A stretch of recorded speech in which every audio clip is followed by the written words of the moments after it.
টানা তৃতীয়বার বিশ্বের সবচেয়ে বেশি আয় করা ক্রীড়াবিদদের তালিকায় শীর্ষস্থান ধরে রেখেছেন পর্তুগিজ তারকা ক্রিস্টিয়ানো রোনালদো। তবে অবনতি হয়েছে আর্জেন্টাইন তারকা লিওনেল মেসির। 2 ধাপ পিছিয়েছেন বিশ্বকাপজয়ী এ তারকা। সবার শীর্ষে আছেন রোনালদো।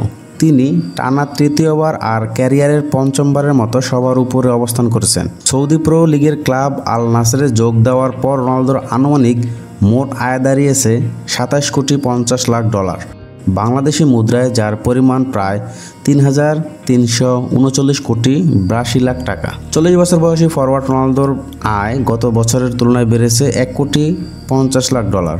এর পেছনে বড় অবদান মাঠের বাইরের বিভিন্ন বাণিজ্যিক পৃষ্ঠপোষকতা চুক্তির, যেখানে ভূমিকা আছে সামাজিক যোগাযোগ মাধ্যমে রোনালদোর বিপুল সংখ্যক ফলোয়ার্স। চলতি মে মাসের হিসাব অনুযায়ী তার মোট ফলোয়ার্স সংখ্যা 93 কোটি 90 লাখ। অন্যদিকে গত বছরের সমান আয় নিয়ে 2 ধাপ নিচে নেমে 5-এ অবস্থান করছে মেসি।